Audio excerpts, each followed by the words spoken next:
Hey everybody, Coach Dave here. We got a special coffee chat this morning. This morning we're going to just kind of relax and not worry about whether the audio is fine, because we're going to worry about whether or not the video is fine. See, there we go. We're going to worry about whether or not the audio is fine. And today is Folks Friday. Folks Friday, and the folks are you folks out there. And we are just going live just to talk about whatever you all would like to talk about. And one of the things that we want to do is just share some information. We're going to share some, one of the success talks from YouTube, and we're going to go ahead and take a look at that, see what's going on with that. Success talks are these nice little talks where there's a lot of information, and when we have that information and we have what's going on, we might have some questions. So we're going to stop and talk about questions that people have. So welcome, come on in. And if you are watching this live, say hi in chat. If you're watching it on a what we call a rerun in television land, if you're seeing this not live, then if you have a chat window, you are also able to say hello. So say hello if you don't mind. And if you want to, you can put something like, I'm seeing you on the replay, that kind of deal. And we are going to get started. I'm showing a success talk here about what is the story you believe about yourself. Okay. And there's a few people on YouTube that talk about the story you believe about yourself. And if you're honest, if you're willing to admit what's going on in your brain, then you can relate to this. So I'm going to go ahead and put on the story that we believe about ourselves on YouTube Success Talks. I like to ask the question, how many of you have major goals? And most people, they raise their hands.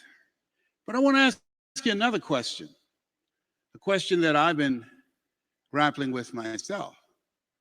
I'm in a place where the Russian author, Leo Tolstoy, he asked himself a question. What is the meaning and purpose of my life? As I face inevitable death that will not be undone or destroyed when I'm gone. And so I want to ask you a question again. How many of you know, if you had your life to live over again? And I've been dealing with that. I'm 72. I'm a 21-year prostate cancer conqueror because of God's grace and mercy.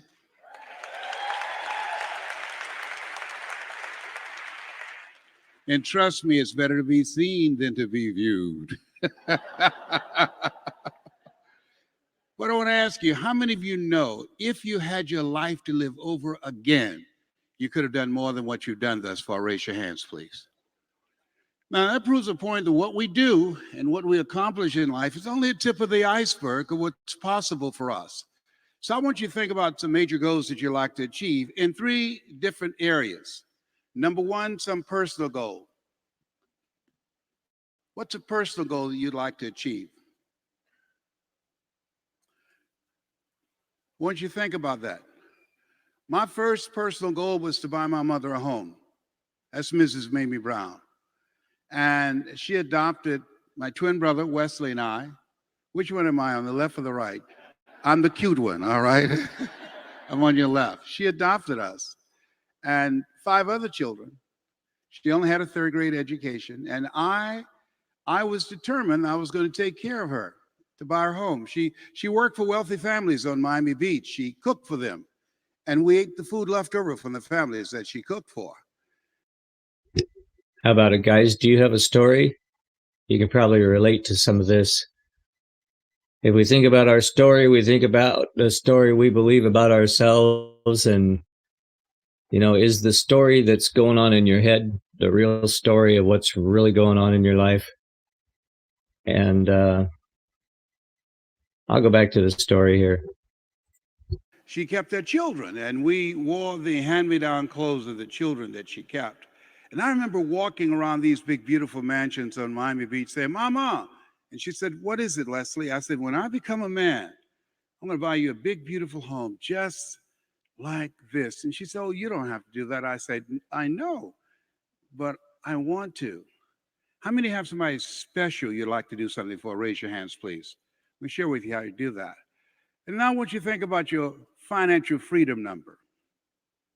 What is that number that once you achieve that, you become debt-free? It's a good feeling. Once you achieve that, alleviate a lot of stress in your life. Once you achieve that, you'll be able to do things for your family members and friends. What is that? You know, people say money won't make you happy, but everybody want to find out for themselves. Friend of mine, Rita Davenport, said money ain't important, but it's right up there with oxygen. And let me tell you something, fellas, even if you're as homeless as I am, you got some money, women will find something cute on you. Oh, he's got earlobes like Denzel Washington, honey. Eyelashes like Tom Cruise. I used to be so broke I walked past the bank and tripped the alarm. Creditors call the house, my children would answer the phone and say, my daddy ain't home. I have my children lying on the phone. Oh my God, that's a trip. Poverty sucks.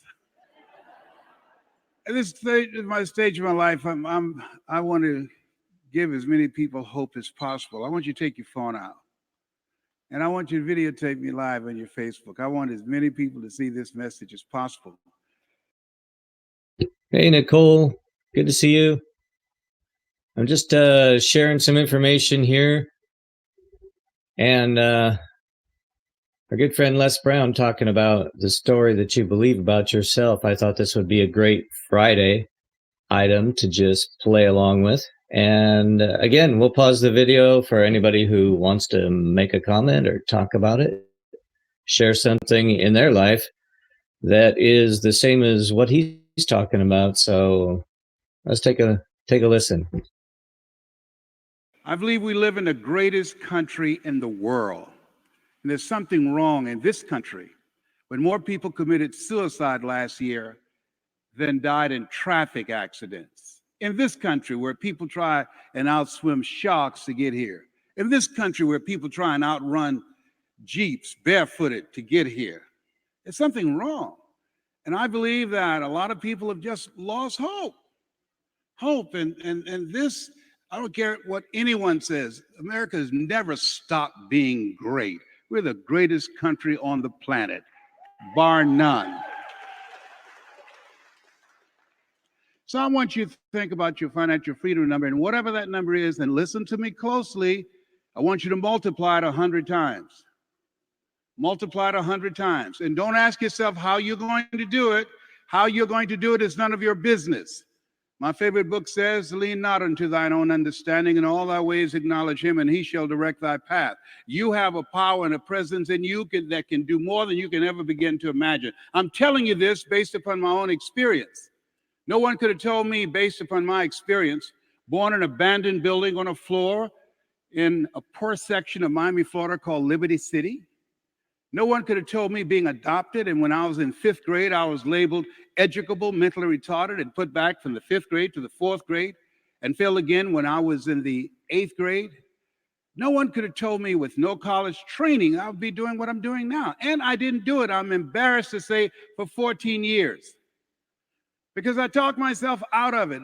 But I remember something, it's a book, it's the most exhaustive study on self-esteem, learned optimism. And in there they said that we develop permanent personality characteristics between the ages of 0 and 5. 0 and 5. There's a voice in your heart that says yes or says no. You know, we've been taught forgetting those things which are behind. How many of you know that we might be through with our past, but our past is not through with us? Raise your hand if you know what I'm talking about. How many of you realize there are things that we have experienced that's affecting us, and many times we don't even know? Raise your hand if you understand what I'm saying. And so how people live their lives, I've come to know, is a result of the story they believe about themselves. And so when I was labeled educable mentally retarded, I'll never forget a man who interrupted my story. I eulogized him last year. Mr. Leroy Washington, I stepped in his classroom looking for MacArthur Stevens. He said, "Young man, go to the board and work this problem out for me." I said, "Sir, I'm not one of your students. I'm just here looking for MacArthur." He said, "Go to the board and work the problem out anyhow." I said, "I can't, sir." And the other students started laughing, saying, "He's Leslie. He's got a twin brother, Wesley. Wesley's smart. He's DT. What's DT? He's the dumb twin." And I said, "I am, sir." And he came from behind his desk and he looked at me. He said, "Don't you ever say that again. Someone's opinion of you does not have to become your reality." And that was a turning point in my life. On one hand, I was humiliated, but on the other hand, I was liberated, because he looked at me with the eyes of Goethe, who said, "Look at a man the way that he is, he only becomes worse. But look at him as if he were what he could be, then he becomes what he should be." And so as you look at yourself and look at your goals and your dreams, I want you to think about your personal goal, your financial goal, and I want you to think about your social. What will be different because you showed up? How many of you want to build a legacy? Raise your hands, please. I was watching an interview on the OWN channel, and Steve Harvey was being interviewed. He said something that really impacted me. He said a friend of his invited him to go to the hospital with him to visit his grandmother in the hospital. And he overheard her ask him, she said, "Do you know what your great-grandfather's name is?" Now, the reason that has value for me, I'm a father, I'm a grandfather, and I'm a great-grandfather, 3 sons. And he said, "No, I don't know what my great-grandfather's name is." And she said, "Because he didn't leave you anything. If he had left you something, you would know what his name was." And so I'm determined, and I'm sure some of you identify with me, that my grandchildren and my great-grandchildren and my great-grandchildren, because of how I live my life, they will know my name. How many of you can identify with that? Raise your hands, please. As you think about your goals and dreams, think about your social contribution. What will be different because you showed up? In my case, I train speakers. I train people how to tell their story, how to make an impact, how to earn a living, how to begin to become a voice of influence. What will your social contribution be? I'm going to do a training this year called "You're More Powerful Than Cancer." What will yours be? Think about what yours will be. Horace Mann said we should be ashamed to die until we have made some major contribution to humankind. As you think about your goals and dreams, let us say together with conviction, it's possible. Say it again, everybody together over here, please. It's possible. I was living a mediocre life, and a friend of mine, Mike Williams, he had tremendous impact on me because I was living out of my past. And Mike interrupted my story. And he said, "Hey, Brownie." And I said, "What?" He said, "You know why you go see Zig Ziglar and Jim Rohn and Tony Robbins and all those guys?" I said, "No, because, I like what they say." He said, No, because that's you." I said, "But Mike, I could never do that. Man, I don't have a college education. I never worked for a major corporation. How can I compete with people with MBAs and PhDs and college credentials I don't have?" How many of you have ever had someone see something in you that you didn't see in yourself? Raise your hand if you know what I'm talking about. Amen. I raise my hand on that one. I have friends that see things in me that I cannot possibly imagine. And that's the kind of friends that I think everybody needs, is friends who will say, "Hey, you don't see this because you're blind to it, so I'm going to tell you." And those are good things. Those are bad things. Those are things I could not possibly imagine that are terrific. And there are things that I don't want to imagine and I don't want to see them. But if someone tells you about them, you can work through them and you can become a better version of yourself and you can become a better you. And that's what you really need. You need some people like that. and I know where to find those people. And that particular location of where to find those people is right there on your screen. And so go there, find them, and let's listen to what Les has to say about people who have some good things and they can't see them. Yeah, and so I didn't see that because based upon my past, I was living out of my history as opposed to my imagination. I want you to think about yourself where you are right now and let us say together, it's possible. And I'm going to share some tools with you how you can begin to grow that, because one of the easiest thing I've ever done was to earn $1 million. That was easy. But the most difficult thing I've ever done and took years to do was to believe that I can do it. That I can do it. If my birth parents came in here now, I would not know either one. That I can do it. Raised in poverty, that I can do it.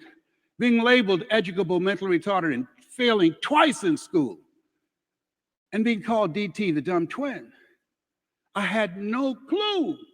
And let me say something to you, and I don't know you, but I can tell you based upon my own experience, you have greatness in you. You have the ability to do more than you can ever begin to imagine. Dr. Howard Thurman, come forth, please, sir. He was a mentor to Dr. Martin Luther King Jr. and Albert Schweitzer and Mahatma Gandhi. He said, there's something in each and every one of you that waits and listens to the voice of the genuine in yourself. And it will be perhaps the only guide you will ever have. And if you cannot hear it all of your life, your days will be spent on the ends of strings that somebody else pulls. And I submit to you that you showed up here today because you've decided to pull your own strings. I submit to you that you have decided in your heart of hearts to live a bigger life. I submit to you that in your heart of hearts, you know you have greatness in you and the best is yet to come. Give yourselves a round of applause. Come on, bring your energy level up. Bring it up. Bring it up. Well, I think that's all we're going to share today. But if you do believe that you have greatness in you, you have greatness in you. And you need to check out the rest of this video. It's on YouTube. It's called The Story You Believe About Yourself Determines Your Success. And I want to just reiterate what he's saying and just say that if you have a belief about yourself, that story, that belief that you have will determine your success. And hopefully that's a strong belief. Hopefully that's a good, strong, positive belief that you have in yourself. And if not, your friends will be able to show you. And if you don't have anyone who's able to show you the positive, good things about you, the gifts that God's given you and the great things that God's put in you, you need some new friends. So I don't mean to make this a serious Friday, but I do want to get a point across that the belief, the story, the belief that you have in yourself will determine where you go in life. And if you want to go nowhere, just stay where you are. But if you want to go somewhere, start asking some questions. Start asking your friends. Start looking around for some friends that will give you not only telling you what's in your blind spot about your brilliance, but what's in your blind spot about your ignorance. The things that will trip you up in life are in your blind spot, in your ignorance, in your not being able to see them and not being able to see that those things are tripping you. And you'll be stumbling along going, what is going on here? But you really need to know that your ignorance is in your blind spot. Somebody else has to point that out to you. And that's why, as Les Brown said here on the video, that's why my favorite book says that two are better than one. Because if one falls into a pit, the other one is there to help them out. And that's what friends are for. That's why two are better than one. So if you're all by yourself, if you can't see your blind spot, if you can't see what's going on, get a friend who will help you see that. They'll see your blind spot. They're seeing from a different angle. I heard Les Brown also say that you can't see the picture when you're in the frame. Does that make sense? You can't see the picture when you're in the frame. If I was in a picture frame and I wanted to look at the picture, you got to step out of that picture frame, turn around and look. So find out what's in your blind spot. There's some brilliance, some fantastic things in your blind spot, and there's also stuff that will trip you up in your blind spot. So check it out. Guys, I'm going to go ahead and go to my branding over here, and we're going to get out of town. We'll talk to you later. God bless. Have a good weekend. And don't forget, on Sunday night, you can go over to Facebook, go over to Net Friending, and there's a show where you can sit down and talk to some new friends and find out what's in your blind spot. Find out your brilliance, find out your ignorance, and you can start to work on those things, and these people, these friends will help you. It's not just networking, it's net friending. So you guys have a good weekend, and I am out of here. God bless.